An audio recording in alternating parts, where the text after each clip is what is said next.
All right, ladies and gentlemen, welcome into a very special episode of the BCP. We're talking all things WWE Bash in Berlin. We're making our picks here.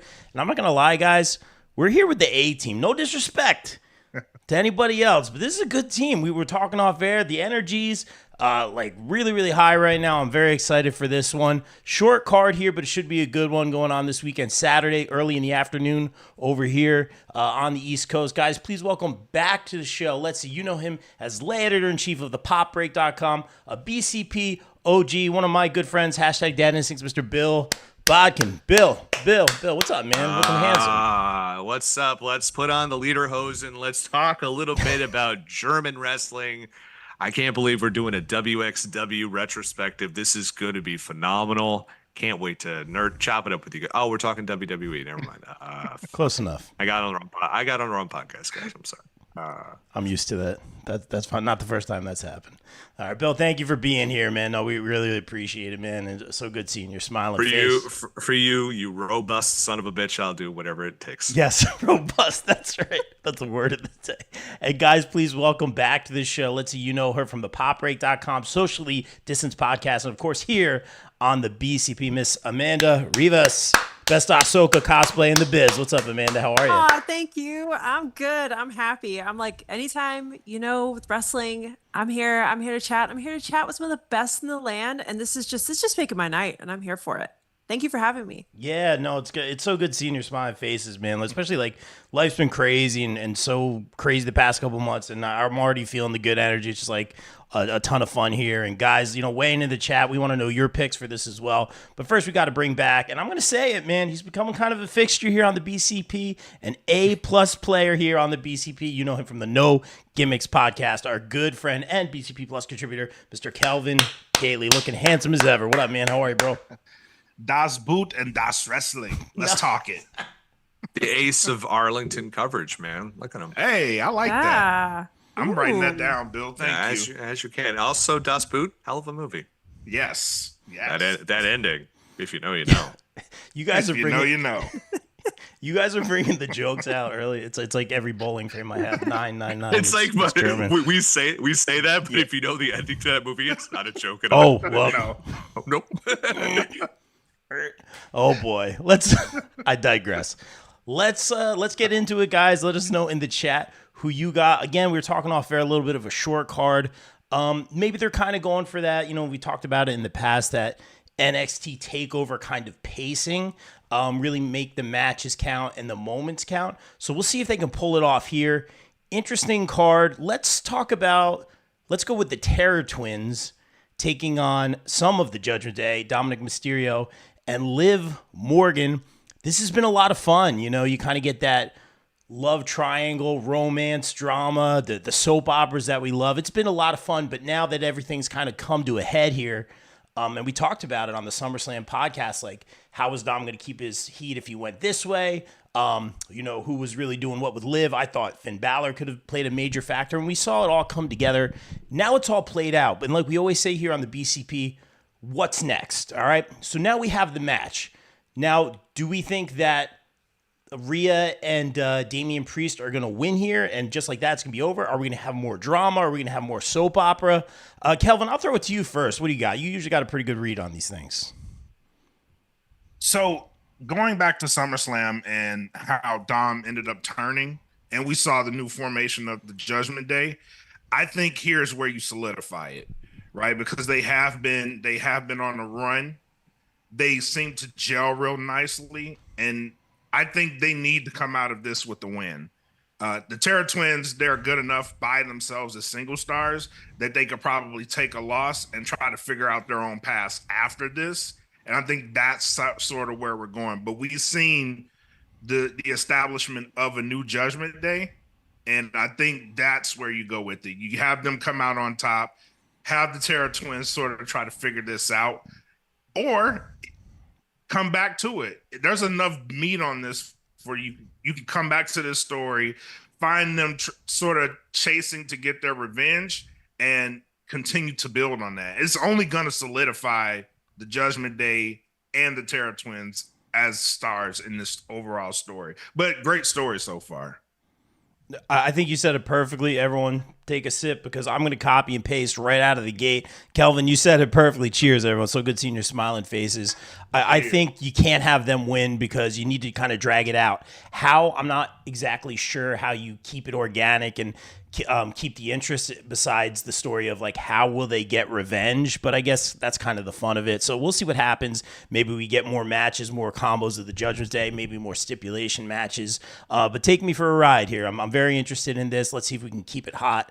Real quick in the chat, and guys, let us know what you got. Share the stream. This is all about you guys. Be a part of this here.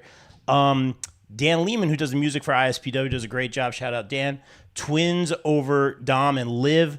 Dom takes the L. This builds to Priest and Balor and Rhea Liv for the belt at Bad Blood down in Atlanta, Georgia. Okay, Amanda, what's your read on this whole thing going on with Judgment Day? Well, first of all, I'm glad we got a little bit more meat to the Judgment Day because they needed the boost where they were at. So the Liv Dom content has just been, it's been fun, and Liv has really been working it very, very well. I feel like Liv and Rhea in particular, and Damian Priest too, everybody has stepped it up.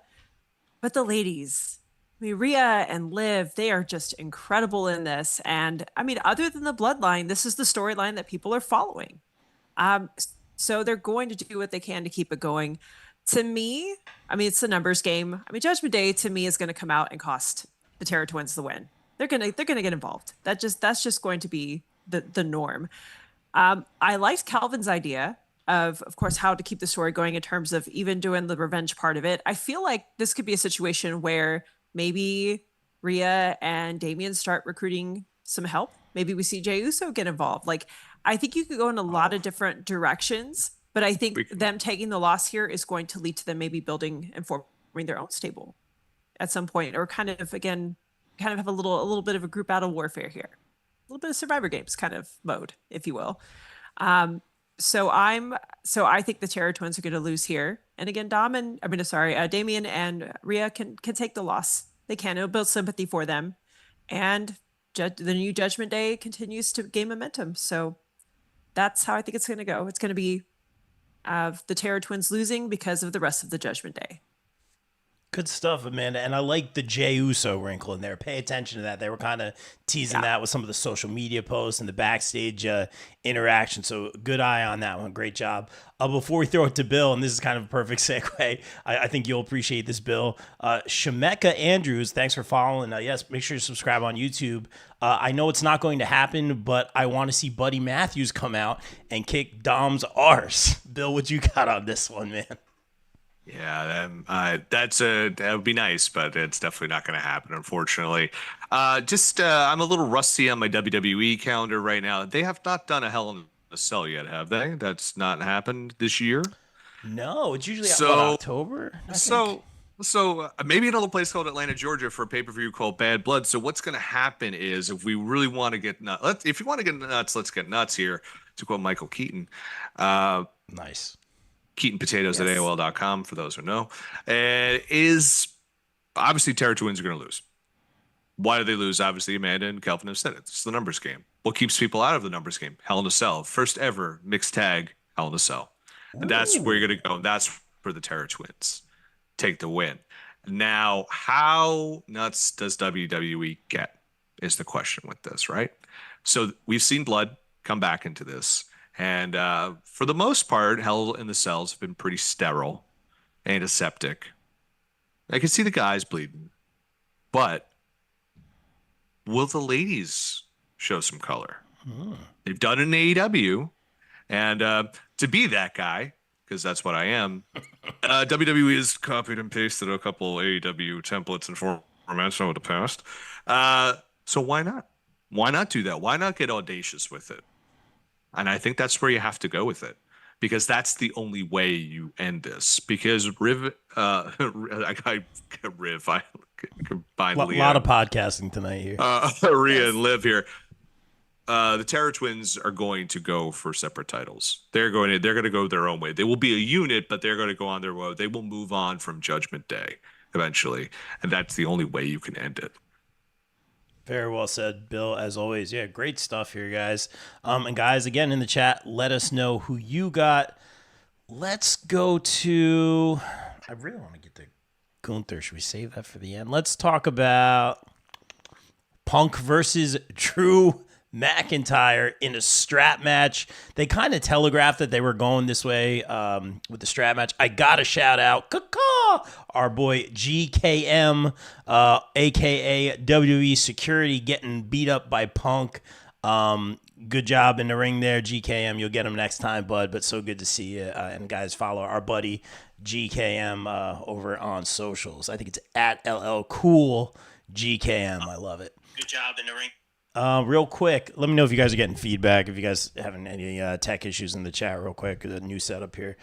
Dan in the chat, I think Dom gets pinned because he's the one who can take the hit and just be fine while everyone else looks strong. No titles lost, no titles earned, and Priest coming off a world title run can't lose to Dom. And then a cacaw in the chat. Okay. Very interesting.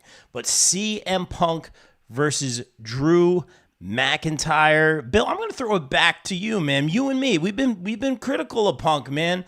He seems to be, I would say, the best version of himself, whatever that means. I mean, by comparison. No. What you got? Yeah, go ahead. CM Punk is the nostalgia act at Coachella. Everyone wants to see him. Then he starts to do stuff, and people are like, "What are you? You're not cool anymore."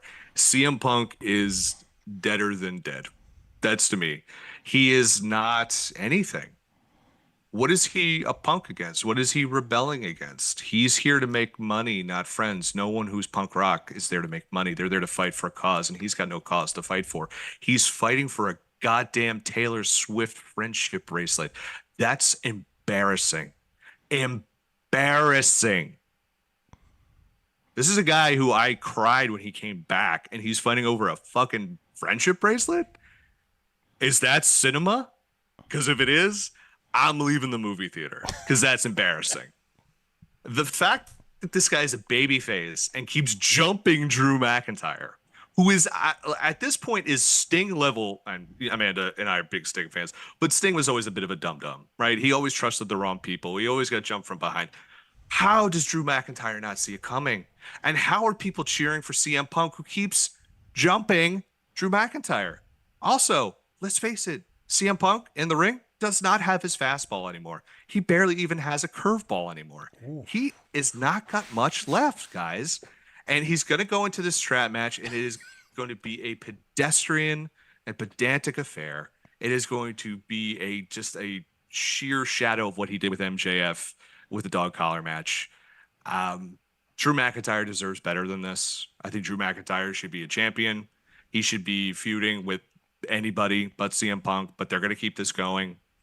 Who won the first match? Was it Drew? Because Drew won the first match. Yeah, so I think Punk takes the second one, then we do get a rubber match. Maybe that's the Hell in a Cell, and if that's the Hell in a Cell. I think I think Terror Twins and Judgment Day is a much more compelling storyline to give the ultimate match to. Not this. This stinks. It really does, and it's embarrassing to see what CM Punk has become.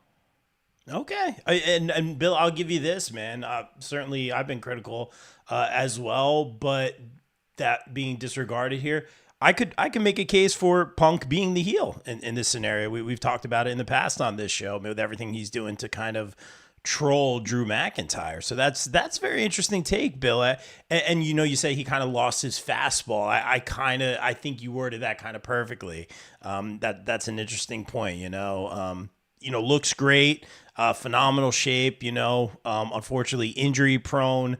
It happens to every athlete. It happens to every athlete, man. He might be slowing down a tick. I remember when it happened to me. Oh, wait, I would have to be an athlete. Sorry about that. Here we go. Oh, boy. Kelvin, what do you got for me on this one? Do you share the same thoughts as Bill, or are you going a different direction here? It does. I'm a jerk. Oh, no. I'm going to agree with you, Bill, on a lot of points. I'm going to agree with you on a lot of points. One, I do think Punk has lost his fastball. I agree with you on that. As you get older, some of these things go away. And, Punk traditionally has had a cover for most of these things. He's changed up his repertoire a little bit. Things he does, he mostly plays the hits now. If you pay attention, which this strap match I'm gonna say it's a copy and paste from his AEW days. And what I think is he's gonna win this match because this is the MJF scenario. MJF beat CM Punk the first match they had, went to a strap match. Punk won that strap match. There's probably gonna be a third. So I'm gonna lean on Punk winning this, but we're at a situation now to where we're starting to see Punk in gimmick matches. I don't like that. Give me balls to the wall CM Punk. And I don't think he hasn't shown me he has that anymore. I would love to see it. If you have it, go out in the blaze of glory, man. Just put the pedal to the metal, go out there, kick ass. And with a guy like Drew McIntyre, we know he's a hard hitter. We know he still has gas in the tank. So go out there, get your ass kicked for 4 or 5 minutes, and then go balls to the wall. Can he do that? I don't think he can. In which I'm gonna say CM Punk has been a heel this entire time. Because the thing he said is, why would I let Drew McIntyre have anything? And Drew McIntyre, for all of his faults, has come out and said the truth. Like, this guy, he's an a-hole. And Punk proves him right at every turn. And people are booing him and cheering CM Punk. So I want Drew McIntyre to win this match, but we're at a copy and paste scenario. I think he's gonna lose to Punk, and then they'll go on to maybe Bad Blood and finish this off. And Punk will come out the winner. Interesting. Really good stuff, Calvin. Yeah, and I think we're just being fair here with everything we're seeing. Amanda, before I throw it to you, I'll go to the chat real quick. Dan Lehman in the chat saying, I think people want to see Punk, and he needs to come out balls to the wall, or it's going to be garbage. Okay, interesting. JVD in the chat, shout out Front Row Mafia, just great supporters of the independent scene, very respectful, great fans. Can't say enough good things about Front Row Mafia. JVD saying a great point on Punk there, Kelvin. That's why he's here. That's why he's here. A+ player. John Blaine in the chat, shout out our new sponsor, Around the Ropes podcast. Check them out wherever you get your podcast and on YouTube as well. Some great indie wrestling content over there. John, thank you for sponsoring the show. All right, so we got a lot of opinions on Punk here, Amanda and Drew. It's very interesting. I feel like we've all been very critical of Punk, but Punk is super popular, one of the most popular in the business right now. Do you have a different take, Amanda, or are you agreeing with us here? I mean, people like Punk because of the legacy that he's left behind. And I mean, again, everyone thinks about the pipe bomb promo. Like, a lot of it, I think, is leftover nostalgia feel. And Punk can still cut a promo. Like, he's great. He's solid on the mic. And I think that speaks to his ability a long way. And I think that's what's carrying him so far. But I'm very much in agreement with Bill and Calvin in that he's more injury prone than before. Every time he starts to get momentum going, and ever since his run back in WWE, he keeps getting derailed because of injury. And sometimes people they physically don't have it. And I feel like we really are going to see CM Punk in more of these types of matches, more gimmick matches, or maybe more, I don't think he'll get to a point where he's going to be in the tag, but I think you're going to see more, maybe even Seth Rollins gets more involved. Again, I think he's going to be working in scenarios where it's going to basically try to make sure, hopefully, he stays out of being injured. I think you're trying to mask that he can't quite go anymore. Ooh. And I mean, it's hard to say he can't. I mean, just look at what happened right off the bat when he came back. And it's not to be mean. It's just, it is what it is. I mean, he's not, I mean, once you get injured and you keep getting injured, it's easier and easier to keep having that happen. And especially at the pace that Punk wants to operate at, he can't. And at some point you look back, and not everybody's a Randy Orton. Not everybody's an AJ Styles where they can come back in phenomenal shape. I see what you did there. Yeah, you're welcome. Thank you, Bill. You know what? I'm going to nod you. Thank you. But not everybody has the same level of success, and I don't think that Punk is going to be able to keep up, especially now that you have this younger, more well-primed roster that is coming up. Again, look at somebody like Bronson Reed. You have other people that are coming up in the world, others that are climbing others that are starting to, the caliber on the roster is much higher than it was when CM Punk left. So it's one of those things where he's just not going to be able to keep up. And so I think he is going to get the win here. Do I think he deserves a win here? No. And I think this is going to be the messiest match of the night for sure.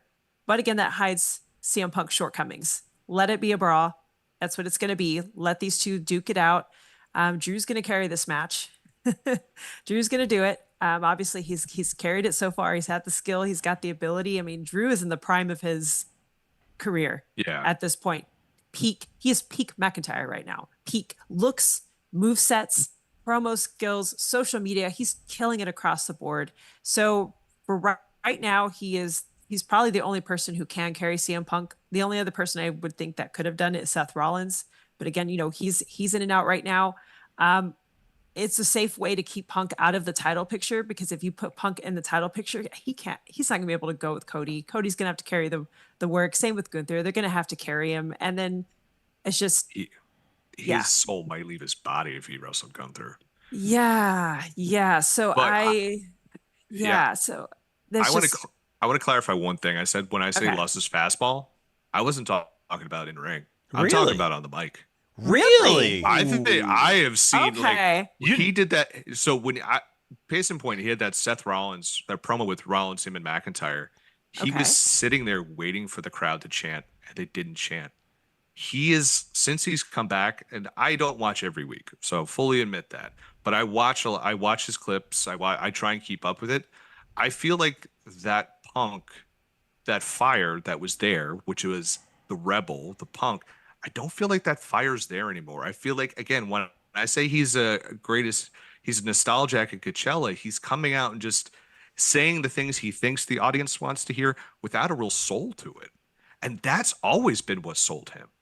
And I don't think he has that anymore. I felt like he's like it started a little bit with this, and then you did the charm bracelet thing, and that just got silly. And I don't know if he has that fastball, and that's always been his ace in the hole, where he can cover up any deficiency. And listen, I've been a fan of his forever. He's never been the crispest guy in the ring, right? But he could always had the most heart, and he could always cover, even if he didn't have a great match, he could cover with his words. Yep. True. I don't know if he could do that anymore either. Wow. You're right, Bill, because Drew has cooked him on a couple of occasions. Oh, my God. He's got an apron on. He's got a degree from the Culinary Institute, how much he's cooking this guy. I mean, that's not because Punk's like losing it. That's because, like Amanda said, McIntyre's operating on like God tier level. He really is. Yeah. And I'm glad you guys. He's S tier. See, Rob, right, I can say positive things about WWE. Yeah, no, I think this is worry, Ward. This is warrior. Very fair assessment, man. And I think as much as we criticize Punk, conversely, like we got to give Drew some praise here, man. At the Fanatics convention, he came at, they had the do your own entrance kind of thing that they had at WWE World. It's very, very cool. It's essentially the house show entrance setup, so all the fans can come out as Cody Rhodes or Rhea and all that stuff. It's very, very cool. So Punk's music hits and Drew comes out in the hoodie, and then he unveils that it's him at the Fanatics Festival. It's just little things. He's finding ways to just troll him and it's still entertaining. It hasn't gotten stale. So I'm here for it. Amanda, while you were talking, you were getting lots of ones in the chat, so throw them up. Oh, thank you. This is an interesting point. And this, I'm going to be real quick on this one, guys, because we do have time, because it's only 5 matches. And Tim Hardy basically saying, are you guys okay with the 5-match PLEs, or would you like more matches? I'll say this. With the takeover stuff, that was my favorite, the black and gold, which this is not takeover. This is not NXT black and gold. It worked. It was great. You get some quality matches. But here, I'm going to let it play out and kind of sit back and watch. My concern is people not getting opportunities, people sitting in the back, and I want to see more. They're really sinking their teeth into these deep storylines, but these subplots and other storylines like with Alpha Academy or American Made and all that stuff. Even the Bloodline now, we talked about that earlier. We're not seeing on this. Obviously it's, in Germany, but I'm not going to be too critical of it yet. We'll see what they bring to the table on Saturday. Probably just going to get 5 really good matches with some moments in there. But I would like to see a little bit more of the roster utilized. Amanda, I'll throw it to you. Do you like these 5 card PLEs? I think if the matches, if it doesn't turn to a situation where it's filler matches all the time, I think you should have. I like the idea of highlighting the rest of the roster though, because there's so many talented people that don't get seen and so many storylines that don't get enough. And we've talked about this, at length, where I think you could use this opportunity to highlight some of those that don't get seen or some of the storylines that, maybe are not getting as much airtime, but you can still move them forward. And yet still maybe have a main event that carries as one of the big matches. I think as long as the format changes up a little bit and stays fresh, then it's not a terrible idea. I mean, I would love to see more of the Wyatt Six. I would love to see more, it's like, for me, that's who I'm here for. I'm here. I want to see more. And I know they're slow building and taking their time with that one, but I think storylines that, you don't get too much attention to, or even, it'd be nice to see some more. I know we're going to talk about some more tag matches, but using this to build up some of the other areas that don't get as much attention in WWE. So I'm not opposed to it. I think it's just, I just hope that they use these PLEs smartly. Yeah. Very, very well said. JVD in the chat saying we need that 5-match indie super card. Oh yeah, I'd be so here for that. Yeah. Of course, you gotta have the Vicious One and the Flamingo King brand of Vice if you're gonna do that indie super card for sure. Bill, what do you think about these 5-card or 5-match cards? I wouldn't be surprised if they add some stuff to the show before all said and done. But I think if they don't, I think it's kind of silly. There's no reason why you can't have someone like Ilya Dragunov, who has a huge foothold in Germany. Yeah, true. Putting him in an enhancement match where you're just like, he's wrestling someone and just showcasing him. And then, sometimes it depends on where wrestlers wrestling. All of a sudden they get hot in one town. They get hot in every town. Because they're like, oh, I didn't look how much people were behind them. And WWE is all people go there. A lot of people go to WWE for the vibes, right? The atmosphere, the party. And so if people start getting behind Ilya Dragunov and doing all this chants and stuff like that, they're like, well, I want to do that now. So why wouldn't you? That's found money right there. Also, not a lot of women in singles matches on this. Why not have anybody, wrestling? If they're doing this just to, I've heard things on the internet, how true or are they or not, of they're going to be doing shorter cards so they could have to pay less but make more money by the gates. That'll bite you in the ass in the long run. And I don't like that. So I think you could add 1 or 2 meaningful opening matches here that'll be fun, maybe 5 to 10 minute matches that will get the crowd going. But you can't do an AEW pay-per-view where you have, 16 matches on it either. You know what I mean? You have to find, it's international. You want to find that sweet spot.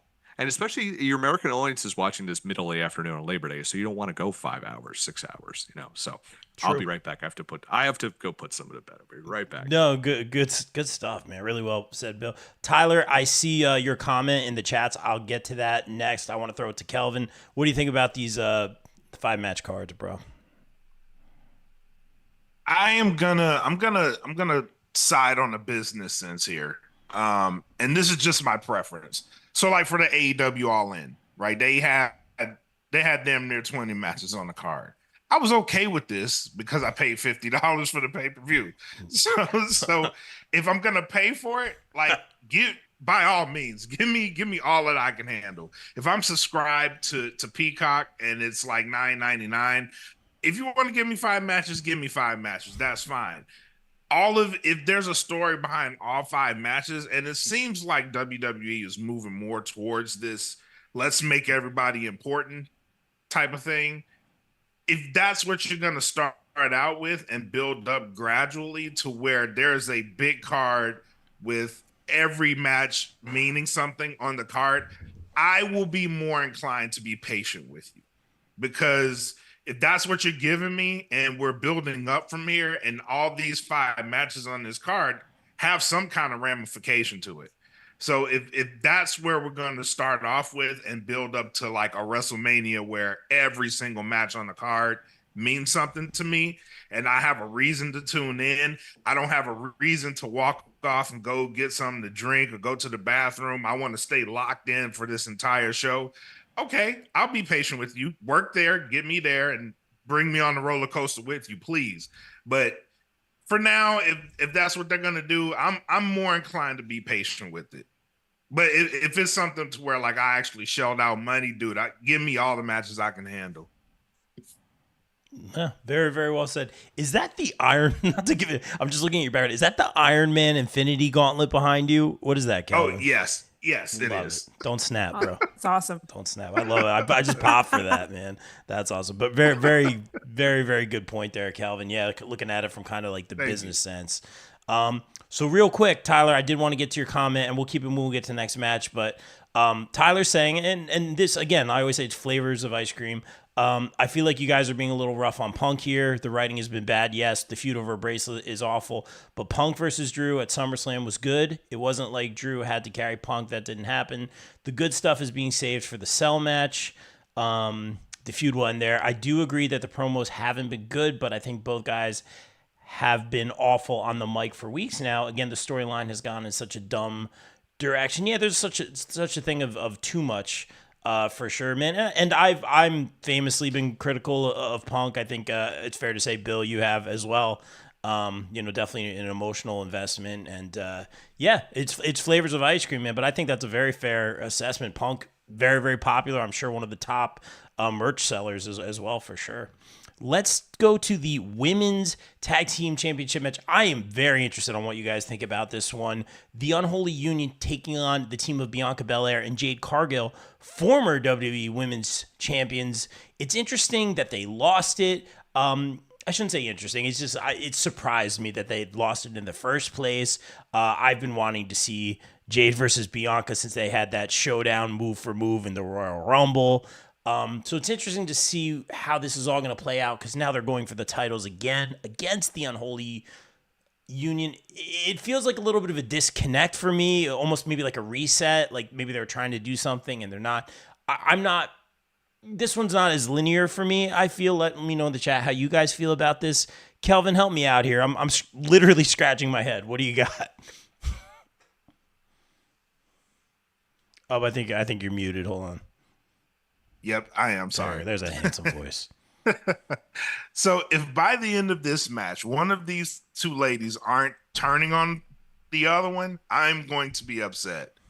I think they should have held these titles up until this point because there was a lot of story that you could have told and built the guy here. I don't like how we got here, but I think ultimately either Jade or Bianca's going to turn. And if I really had it my way, Who? I'd have Bianca turn on Jade. Really? We're going that way. Okay. Yeah, I'd go that way. All right. Why Bianca? Because I think Bianca can be a stronger heel than Jade. Plus, you need to build Jade. You need to build Jade as a legitimate star. So if you're gonna have someone breathing down her neck, why not somebody that's held the title and carried the division and knows how to point out a weakness in Jade and go for it. And to where Jade has to build herself up. So if you're gonna build up Jade, you want her to be the good one in the scenario. You don't really want her to be the heel. You need Bianca to be the heel. Bianca can be the heel. So, but man, I'm like, I have so many ways I could go with this. So in that case, you would say, I guess the Unholy Union would probably just retain, and then we would have kind of like the breakup in the team of Bianca and Jade. Right. All right. Yeah, wow. And which it sucks that we're in this scenario because I think they have done some work to build up the women's tag titles. But in the end, the story around this one needs to be one of the ladies turning on the other one because they have built up a tag division, and I think at this point, neither Bianca or Jade as a tag team in this division makes sense to me. So bring them to the dance, have them lose, be a good match because they have done some work to make this a credible division. But, let the ladies who have the titles keep the titles. That's notoriety for them, story coming out of it for the other ladies. This is fascinating, man. Yeah, I don't have a read on it, but what you said makes sense, because it's like, are they going to win the tag titles back? Are they going to feud? Selfishly, I want to see them feud, but that's a great point, because I can make a strong case for Jade going heel as well, and I could also make a really strong case for Jade staying face. Like you said, we've seen Bianca as a heel in NXT in the Black and Gold brand. She was a great heel as well. This is good. Guys in the chat, let me know if hypothetically, because this is a tag team championship match, but if someone does turn, and we always talk about this with the tag teams, unfortunately, but if someone does turn, give me Bianca or Jade. Who's going to turn? So who essentially would be the heel? And let's throw it to Amanda, because in the chat, RJ Garcia is saying Amanda is the star of this show all the time. Amanda, what do you got on this one? Hey, RJ. Hey, friend. So I don't want like a hot potato for the tag titles here. I don't. I hate it. We've been. I know, some butter on top. Oh, yeah. God damn it. But not with the tag titles. Not with the tag titles though. Balls on the horizon, guys. It's baked potato time. Let's go. Sweet potato though. Sweet potato is my preference. There you go. At Thanksgiving, perfect. Yes, exactly. Yep. With some stuffing, because I need it. I'm here for it. I'm like, I want Thanksgiving food and pumpkin pie for dessert. So anyway, but yeah, because the tag team divisions, I feel like they're improving. They're getting better, getting a little bit more attention, but still WWE to me needs to work on it. And I'm here like, please don't be passing around these titles like, again, just like a hot potato, because if you're trying to really work on it and build this division, especially the women's tag titles, let the champions cook. So I'm like, let it stay with Unholy. I feel like the turn, this is probably the one for me that the turn is going to happen. And I think it's going to be Bianca. I'm with Kelvin. I feel like it's got to be Bianca. One, she is, I think, more obviously she can act. She's more acclimated. She brings the drama. We've seen her as a heel already. And I think her heel turn will bring her back in the conversation. Because right now, she's a former champion, and she's not in the conversation right now. She's not in any kind of, championship, just singles championship scenario. And I think she would make a great heel to chase another belt. Like you have her set up to chase the singles at some point down the line. So I think she's more likely to do it. It's likely to just rejuvenate her, because for me, it's weird seeing Bianca in a tag, because I feel like she's one of those larger than life characters because of her athletic ability, of her, just the way she carries herself, her promos, all of her character development work. I'm here for it. I think she just needs that extra. She needs to get out of the tag division. She's too big for it. She's helped Jade. I think Jade is finally, this will give her the push to kind of get her out on her own. And I feel like right now, Jade is just going to be the better. She's been marketed as a babyface. A lot of just kind of the external WWE promotions and all of that. They've got Jade doing a lot of the babyface things. I know they do with Bianca too, but if you've already cemented and you want to make Jade go over as a babyface even more, have her feud against Bianca, because we know they'll tear it up. My goodness. Like, it's just, and then if Jade gets the win over Bianca, I mean, that's a huge boost right there for Jade. So, I mean, that match is just going to this is going to cement Jade as a star if it's done right. And Bianca could afford to take the loss. But again, I'm forecasting ahead in the future. But I think just for right now, Unholy retains.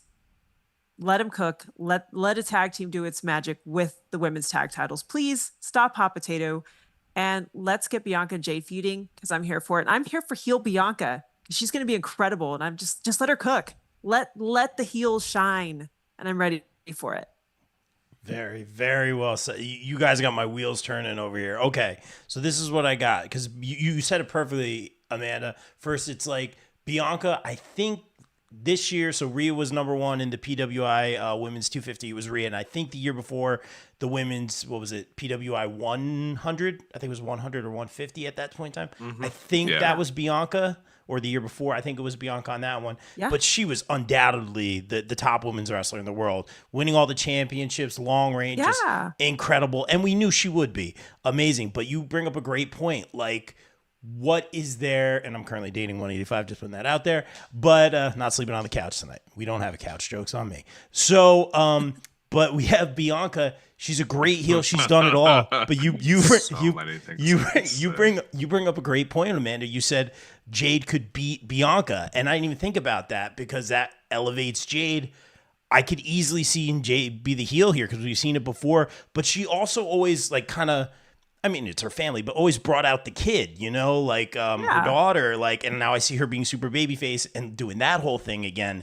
Beating Bianca. Now I'm kind of excited for heel Bianca. We're not even talking about the tag team match because I think this is the way to go. I really, really do.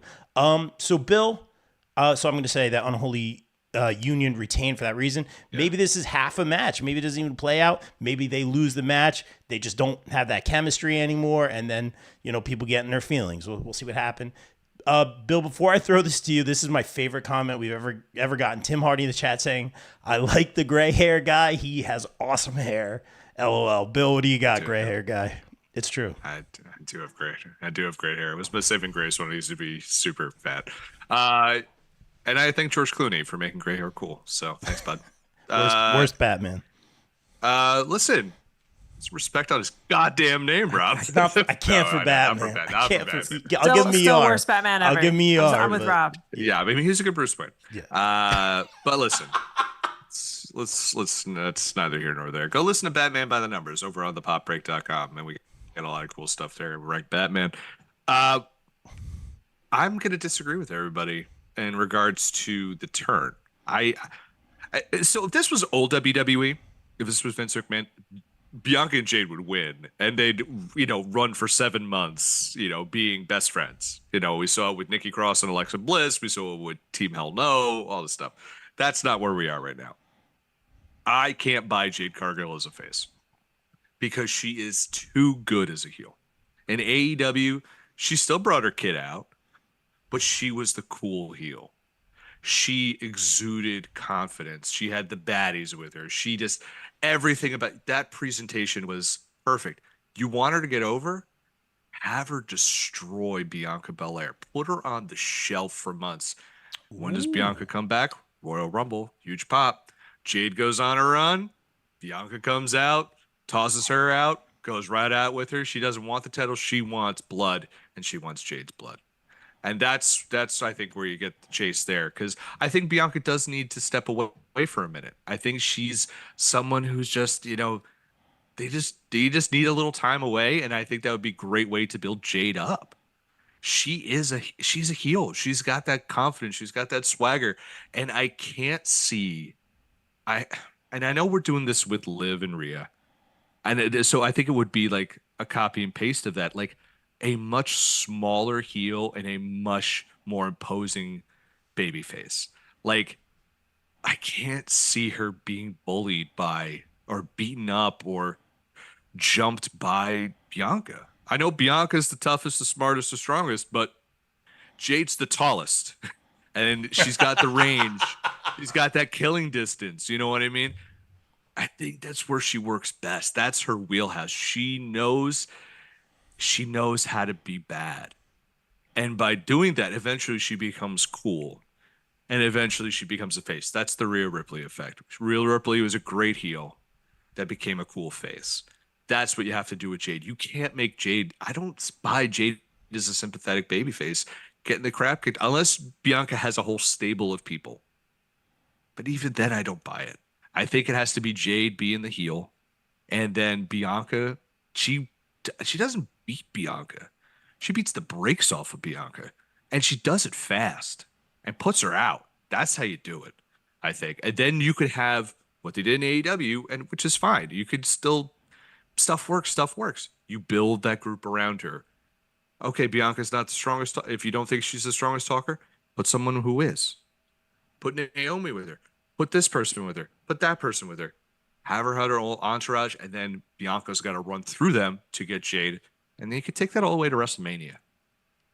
Maybe. Yeah, that's a WrestleMania match. Yeah, good stuff, Bill. I don't disagree with you because I get what you're saying. Jade's a heel. Jade's a heel, but the Bianca thing is so, oh man, I got to see this play out real quick. JVD in the chat saying they lost the belts because Jade still is not crisp enough in the ring, in his opinion. He said they got to wait on Jade Bianca until Jade can hold her own. Can't see a 20-minute match with Bianca and her. She'd be exposed. Interesting take. I think Jade's gotten a lot better, for sure. Certainly light years of where she was, and I'm a fan. And not every feud or every blow off has to be 20 minutes. Like we've seen meaningful matches that lasted 5 or 10 minutes. You know what I mean? It's all about the story and the emotion. I think you could get it there. Good stuff, guys. Really, really great stuff. Let's go to we'll let Gunther, since he's got home field advantage, we'll let him go last. So what do you guys think about this one? Cody Rhodes defending his WWE championship against Kevin Owens. I really, kind of saw this coming in terms of like he's going to give one of his guys, whether it's Jey Uso or Randy or KO, the hey, you guys have my back, I want it to be you kind of a thing. It kind of played out that way with Nick Aldis. They had that whole thing, and it was, again, I get what they're doing, but it didn't flow for me, on a couple things, like KO kind of being like, hey, I don't want it that way, I got to earn it. Like, okay, I respect that. But, then there's a whole argument, if you don't want the title, then you shouldn't be in this business kind of a thing. Again, two faces, which I have really nothing against. I like it when that happens a lot of times in a tournament where it's just like, hey, we're in a tournament, it doesn't need to be a story here. This is very, very, very interesting. Mike Falvo in the chat real quick, too much handsome on the screen. I know. It's a lot. Amanda is a very handsome woman. Yeah. And speaking of Amanda in the chat, Stephanie Ann. Beard. Yeah, Stephanie in the chat saying, hi, bestie. Amanda. All right. Amanda getting a lot of love today here. This match is interesting. Since Cody has, I don't even want to say it, but finished the story, it's like we always say, what's next? And he's going challenger after challenger. I thought Randy was going to be up maybe SummerSlam or pretty soon, because as we're literally seeing, Randy is usually the guy, who challenges the new champion. And it makes sense. We'll talk about that in the next match. Cody retains here. I don't see KO taking it. No disrespect to KO.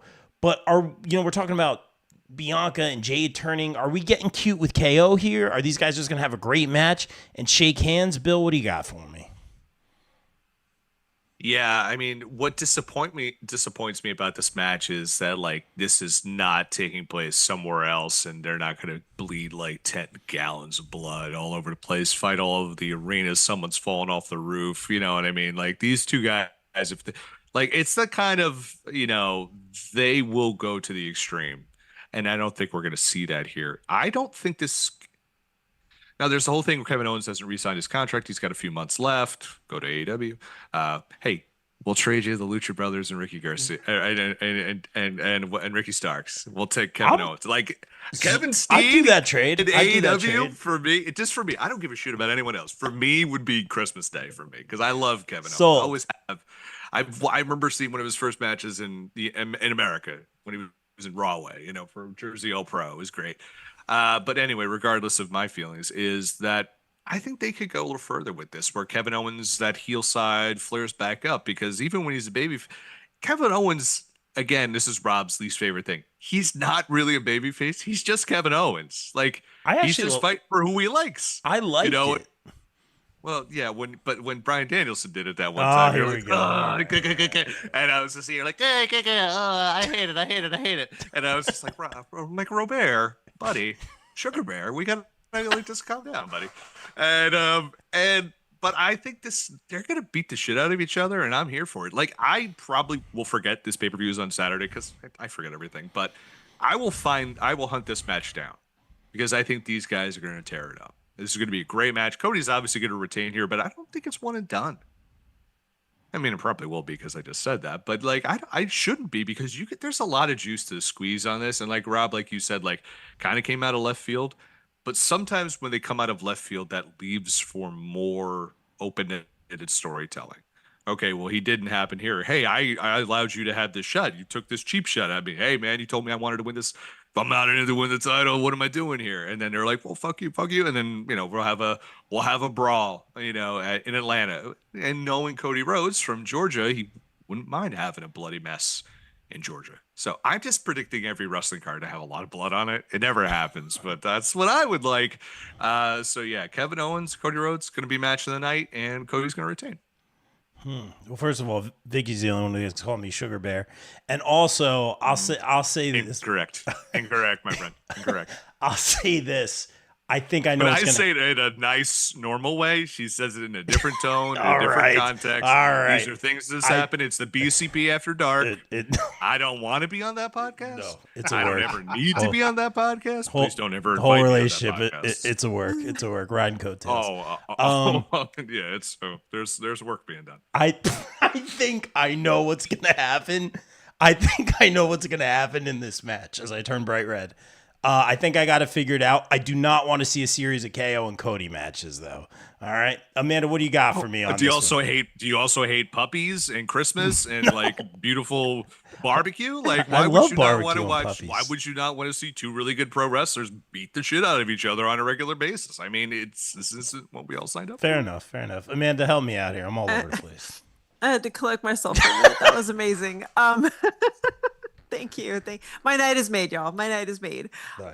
I definitely think Cody's going to retain. Way too early for him to drop the title. I think this is going to be a match though that's going to be not only it's going to be tough. I'm torn between this one and Gunther Orton as match of the night because we know Gunther, the ring general.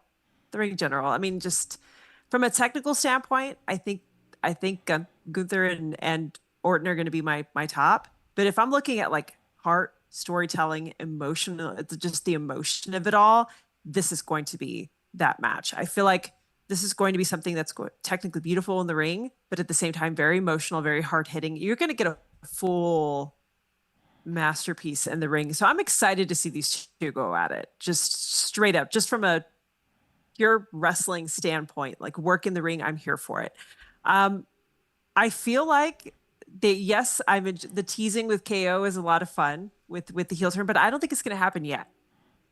I feel like, and it all came down to the promo that they cut with Nick Aldis, where he's getting upset because Roman Reigns was about to get a title shot, and Roman Reigns is being advertised for September 13th. SmackDown is what I was seeing. So I feel like KO is going to get frustrated with good Roman Reigns coming back in. Hi, mea culpa. Sorry about the whole screwing you out of here. All this time for me to hold on to my belt. I'm good now. I'm a good guy. I don't think KO is going to have it. And I think that's what's going to make KO go heel is that Cody is going to somehow start trusting Roman. They might start working together. And KO's like, no, salty because you cost me and everybody else in the locker room the opportunity. So I think it comes down to that. So I feel like KO's going to get frustrated for sure. I feel like even though the bloodline is not advertised on the card, I feel like some sort of shenanigans have to happen to protect both of them. I feel like the bloodlines, some way, shape, or form will still show up and cost the match, which is going to frustrate people. It's going to frustrate KO. I can see KO taking a couple of hits at Cody Rhodes and frustration. Maybe Randy Orton gets in there, breaks it up, or Jey Uso breaks it up. But I don't think it's a full turn from KO yet. I think it's going to be when Roman comes back. That's where I'm going with it. Come back to me, Rob, later. Yep, and Amanda, you're right. I thought I had it. I'm like, I know what's gonna happen. I'm gonna let Calvin go first, but I'm like, I know what's gonna happen. And then you said the bloodline thing. I'm like, yeah, you're right. All right, Calvin, what do you got on this, man? All right, let's get the small stuff out of the way first. I do think that Cody retains here. All right, he will retain. It's going to be a great match. We know that. I'm excited to see him and Kevin Owens put on this match myself. That being said, let's move on from General Grievous, Anakin, and let's tackle the big stuff. Oh, after the. Oh no, I was thinking of someone else. Never mind. No, I was like, after the Acolyte was canceled. Really, we're gonna go Grievous. Oh no, wrong guy. I didn't start it because I was asking everyone, "Is it good? Is it good?" I've heard mixed things, and I'm like, maybe I'll jump in, but now it's can't. I don't want to like have my heart broken if I'm invested in it. Anyway, now that I brought that down. No, sorry. Go ahead, Calvin. I'm sorry. So Sith of you, Bill. So Sith. Yes, that was excellent, actually. But yeah, let's get to the big stuff. So it's time, Cody. It's time. You've been hiding under this mask for long enough. It's time. Show the people who you really are. That is not you. All right. Everybody thinks it's KO. It's Cody. Cody brought this upon everyone. He didn't have to go after KO. He didn't. He chose KO. Why? Because he knew he could press buttons. He's manipulating the strings. Now, get rid of this light work. I know what you're about to do. Go handle the business with the bloodline and then show everybody who the real tribal chief is. Whoa. Fuck. So you're saying Cody Rhodes is actually the tribal chief? Yes. God damn it. You son of a bitch. Wow. Calvin's going for it. That was like you said one thing. I'm like, okay. And then you went all the way to that. Wow, man. And then Cody's just gonna, wow. This is for Kelvin. This is not Listen. for Rhodes. Listen. Nothing he says is by accident. And I've learned this with Cody Rhodes. Nothing he says is by accident. He told Roman Reigns, I am going to take everything from you. That includes the bloodline. Whoa.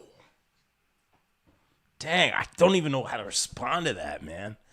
It's kind of brilliant. I just really want Homelander version Cody Rhodes. Like go straight up like Guys, he doesn't want to be a bad guy. He liked the kid. What about the kids? Cody's always been a bad guy. well, he did take those pictures in the Homelander cape. In the Homelander cape. I don't want to go now because I got this match figured out and it's gonna be like a schmosh finish and like it's not amazing. See, like Calvin just said. I was thinking Cody Rhodes was gonna turn, but closer to when we're getting the Civil War with the bloodline. Turns on Roman, then joins, takes over the other part of the bloodline. What? Yeah. Full on the boys on that side. Yeah, because if you think about it. So I was gonna say KO joins the bloodline. That's the 5 on. Just sugar bear. Hold on your Van Johnson. We'll take care of this. Is you got God, you got Jacob, you got Solo, Kevin versus Uso, Sammy, Roman, Cody. Right. That's War Games. Wait, the match beyond. So yeah, I mean, come on. You didn't see that coming? Come on. Isn't it? Maybe I'm being very simple-minded here, but isn't the Bloodline Civil War going to be the 4 we got going on with Solo's crew, and then Roman, the 2 Usos, and then Sammy. I love that. Have Sammy. I love that. Sammy. You gotta be in it. Oh my god! And just the pop that we He's get the original for when. Uso. Yeah. Oh, come on. Yeah, but Sammy and Kev can't be on the same team. But no, they they got to fight. They got to kill each other. Wait, is it 5-on-5 or 4-on-4? I'm making it 5-on-5 because I have the pencil here because I know how to write a couple things better in Triple H. But anyway, the thing is, Cody Rhodes is not the number 1 babyface in WWE. He's just not. It's Roman Reigns. WrestleMania next WrestleMania, it's gonna be Cody and Roman roles reversed. Yes. Yeah. Wow. It's gonna be Cody. I mean, Dwayne will get in there somehow. Now, here's the thing. I'll just throw in a little Christmas present for you here. The Rock was gonna come back, by the way, because he's got 2 kids movies he's got to come back. So he's gonna come back and he's gonna be a babyface too. He's gonna help them win War Games because he needs that box office gold so bad. Because that Santa Claus movie looks really shit. So yeah, I thought that was an SNL sketch. Like, yeah, I mean, it is. It is. I mean, I'm here for it. It's probably gonna be really fun. And someone gave him $250 million to make an SNL sketch into a movie. So it's like, yeah, I think it's Cody has to go heel because guess what? I don't know why people don't see this, and I know you guys did. He's Ric Flair. He's not Dusty Rhodes. Dusty Rhodes ironically wore fur coats, and sometimes he dressed okay, but most of the times he was wearing a fucking Willie Nelson t-shirt, drinking a Mellow Yellow, and wearing blue jeans. Like he wasn't wearing $100,000 suits. Ric Flair was. Triple H was. Triple H, Cody Rhodes' favorite wrestler. Sure thing, buddy. It's like he's a bad guy, and Even he's the way he perfect, carries the title is so evil. Yes. And Roman is the babyface of the company now.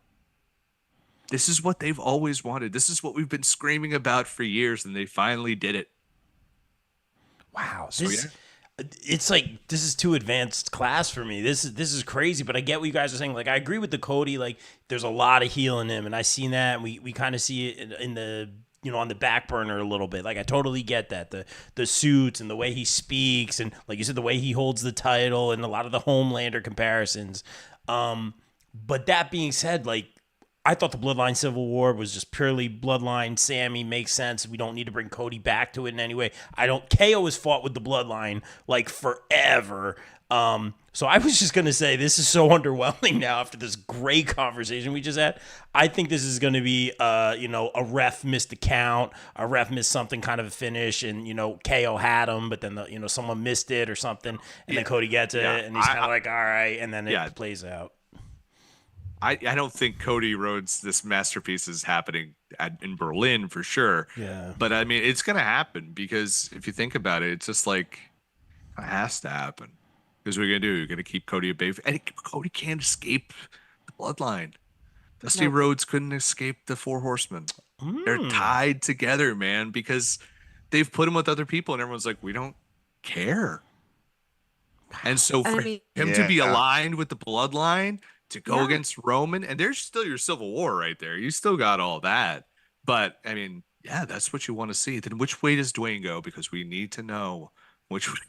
None of us need to know which way Dwayne is going. We don't care. I was about to say, you're probably the most invested person, Bill. No, I am absolutely not. You've listened to our podcast. I do not give a shit what he does. But yeah. All right. That was great. We got to take it to, I would assume this would be the main event. You think Gunther's got to get the main event here? He's got to. Real quick, Jeffrey T. found in the chat saying Cody wins, but Kevin does what Kevin does. Kevin swerves him, going the other way. All right, USDM podcast, check them out.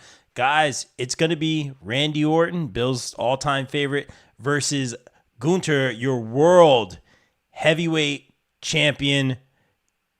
You cannot have Gunther lose here, right, Bill? I mean, if Vince McMahon was booking things, he'd totally lose, but he's hometown. not. So, I know he would. Come on, we've seen it a million times. Sadly, Gunther's one of my favorites. Going back to his days as Walter, and he's just one of the best pro wrestlers to ever do it. And it's wild to see this transformation of his body and his style, and he absolutely should win this match. He will win this match. Randy Orton, to quote my good friend Kenny Pete, on that good chicken and rice diet, I'm glad Walter called him out and it was just like, you didn't really try. And I'm like, thanks, you listen to our podcast. I will skip this match, obviously, because we all know Randy Orton bores the piss out of me. And so, Gunther's going to win this one. It'll be interesting to see where both of them go, to be honest with you. Because I feel like Randy Orton has just kind of been in neutral. Like, he's got this title match, but he's not Randy Orton right now. You know what I mean? I think he still has his fastball, which is still at a hot 84 mile. Yeah, that fastball is cooking at like a good 82 miles an hour because it never goes that fast because he would have to put effort in for that. But I think he's still got the in-ring talent. So I think he's got more gas in the tank. I just don't know what you do with him. Gunther, listen, man, the world's his oyster, and he can do whatever the fuck he wants. Anyone could fight him, and they'll have a great match. Yeah. I think that's a fair assessment on Randy Orton. That's a really good point, Bill. Oh, I'm just being nice.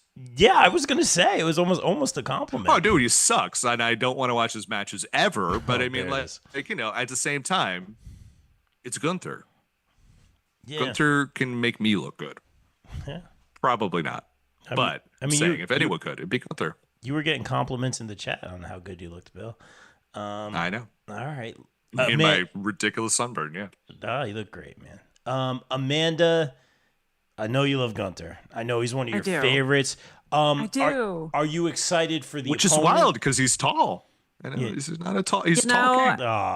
My short king is still my favorite, but Gunther though. Now, if you want to challenge my man to a match, I accept on his behalf. Ooh, what did he do to you? He's gonna die. No, he won't. Chest is gonna look like ground beef with all those chops, man. He's come home like that before. It's just every weekend, yeah. He's just gonna wow Gunther with that cake. Yeah. But oh boy, that German chocolate cake, right? Oh boy, Amanda.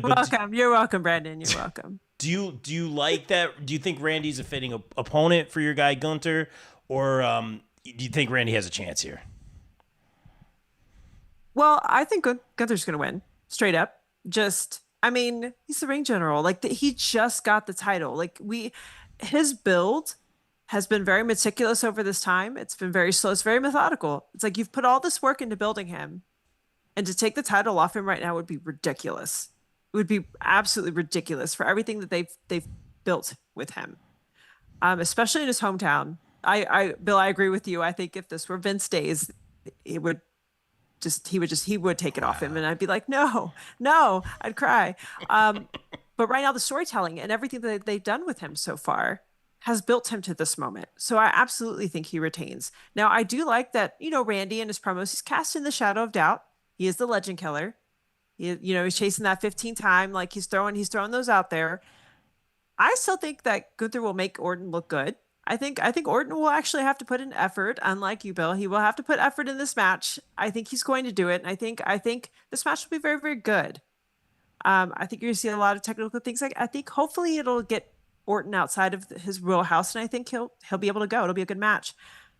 I just think that the other issue is that I think and I'm losing my train of thought here. I know everyone's wanting Orton to go heel. There's a lot of people that are like, oh, he can go heel. I was like, I'm okay with him holding off going heel for right now, because I'm like, well, then who is he going to go after? Unless you're going to have him go after Cody, or they're going to have him go after. It doesn't make sense for Orton to go heel right this second. And Gunther has pinned Orton before. Yes, it was controversial, but I think that if he pins Orton cleanly, will it happen? Probably. I think Kaiser's going to get it. I think Kaiser's going to interfere. You have a little bit of Imperium there. I think there's going to be shenanigans. So I think they're going to try to protect Orton, but a win over Orton would cement Gunther's legacy here too, because pinning Randy Orton, beating Randy Orton is no joke. And that's a great start for a champion to go on this run. But I'm with everybody in terms of, well, where do they go from here? And that's what I'm trying to figure out. What is the plan here? Because is this going to be a one and done, which is maybe where I kind of feel like it's going to be a one and done. And if it is, then give Gunther the win. Let him get that nice Orton check mark. That's a solid one to have if you have a win over Orton, especially where he's at this point in his career. Perfectly said. Really, really good stuff. Shamika in the chat, I see what you put. I'm not going to read it yet because I want to hear what Calvin has to say. Jeffrey T. Fountain in the chat saying that is Bill's California glow, man. That's my guy. Right it's a summer balayage. It's a summer balayage. Yes. Of course. Calvin, what do you got, Calvin? It's a hair system, guys. That's awesome. I lost my train of thought. Hold on. So when they announced that Orton was gonna be Gunther's opponent for this, I did not like this idea. I thought it should have been either Drew McIntyre or CM Punk, honestly. But I'm not mad at how we got here. I like that they kind of set it up that Orton was like, you owe me technically because of the tournament and what happened in the tournament. You owe me for this one. I like that. Now, I do agree with Amanda that beating Orton is a nice way to start your title reign. I love that this is his first defense. It's a former champion, legacy, prestige. You beat a guy of that caliber. it gets you on a nice run. I also like in the background of this, they've been building up guys like Kaiser, like a Bronson Reed, somebody that, in the event of CM Punk and Drew McIntyre, there's also a wrinkle. Somebody can come out of that and go after Gunther too. So you have avenues for him in place while he goes up against Orton. I like that they did that because there are options for him. If it's my option, I'd want it to be Drew McIntyre, but I don't think Drew McIntyre is going to beat CM Punk. So you're probably going to have to go on a trilogy with that one. Maybe a Bronson Reed, but I think they still need to build him up a little bit. Yeah. So ideally, if you really want to go afterwards, it probably would be a guy like Kaiser, because I think that would be an awesome match coming off of a good match out of this PLE. So there's things in place for Gunther. I like that he's going to be the guy to hold that title. And I think Gunther can hold this shit as long as he wants to, honestly. Yeah. Yeah. Yeah. And I think he's gonna I really hold, do. I think he's gonna hold it for a long time, for sure. Yeah. I'm going to pose this question because Please. what the fuck? Why not? I feel like there's like this log jam at the top where everyone's kind of like, we're thinking about, okay, what's the logical move for the champions, right? And I feel like everyone's kind of landlocked. Like Priest is here, so he's landlocked with Dominic, right? And then Cody is stuck with the bloodline. And then there's like KO, Randy. What do you do? Gunther. Who else though? I feel like Drew and Punk are on an island. I feel like there's not there's a lot of big names that are all locked up and stuff that you can't move into the title picture, and there's no one underneath who's ready to go after either title picture. Right. I feel like am I misreading this? Is there like this like kind of like weird crowding yet not crowding of this title picture? Because I feel like there's a lot of stars, but they can't do anything because they're stuck in neutral. I think there's a gap there for sure, but Yes. I think that gap was kind of brought on by injury. Because Okay. I think the logical move would have been Seth Punk. Right. Okay. Yes. Okay. And then you have Drew go after the title, but Seth's injured, so Okay. So they stick with that story. yeah, because I'm just like, why? There's no one you could just like kind of like. There's no chess piece. I feel like they can move for certain even in the women's division. I feel like it's kind of like, well, who do we move? Well, no one really. I feel like there's Right. a lot of people in a holding pattern. Yeah, I think that's a fair assessment, and injuries definitely play a role, and and everything now is, which I like, is long-term storytelling. So there's a lot of rematches and things like that. But I think that's a fair assessment. Bill, really well said. Shamika in the chat. I wanted to bring this up, and Kelvin, you did touch on it. They need to have his sidekick, which what's his name? Kaiser. Kaiser. His name is Kaiser. I'm getting very old. Needs to turn on him already. Yeah, so a straight up turn on Gunther, which would maybe give him a match at, I don't know, at a PLE, but maybe on a Raw or something Actually, like that. if you did, because Kaiser's German, if you did Kaiser and Dragunov to open the show, Ooh. and then he could say it could be like a number one contenders match or something like that. Because they do the two hometown guys, or two guys, Dragunov's Russian, but his home base was Germany. You do that, and then like the next show or next like a Raw or something, and you have those two guys go at it. The winner of that. So you can have Kaiser or Dragunov go. Because Dragunov might be the guy. Fascinating. And of course, I'm going to say Gunther's going to retain here. Maybe some sort of submission. We always say, what is Gunther's finisher? Which is awesome. All of his moves are finishers. But I think he's going to submit Orton. I don't think Orton's going to tap. I think it's going to be like he just fades kind of a thing to keep Orton strong. I'm going to see something like that, getting that big pop at the end, something like that. So it should be really, really fun. You guys always make it so much more fun for me. I love the stuff that you were saying with Cody, with Bianca. It makes me more invested in this, so I really want to see what happens. This was a fun show. Thank you guys for bringing the energy. Thank you for being here. But it's not an episode of the BCP unless you get that shameless self-promotion in. Amanda, what do you got for us here tonight? Oh man, it's always fun being here. Thank you for having me. And of course, thanks to Bill and Calvin, because it's just a great time, period. It's just the best. So you guys are awesome. Thank you again for having me. I am, of course, Bill's co-host on the Socially Distanced podcast. It's the flagship podcast of the Pop Break. So check us out. This is our last Friday episode. We're going to be moving to Thursday. So same place, same time. Just you get us a day earlier. So that's the best part. So there you go. Does that So mean get us a you little guys earlier will be available Thursdays to record? Oh, sorry, I didn't mean to interrupt. There is football, man. I was about to say, I was like, football. Oh yeah, that little thing called football. you right. But yeah, you right. So of course, so check us out there. We cover all kinds of pop culture topics, and in fact, we were just talking about closing out the summer. So with some of our summer favorites and fall rankings and fall goodness. So more to come with that episode that drops this week. And of course, I'm also the co-host of Anime Pop as well on the Pop Break with my co-host Josh Zarnecki, and we chat all kinds of different anime. We talk about anime recommendations with our guests.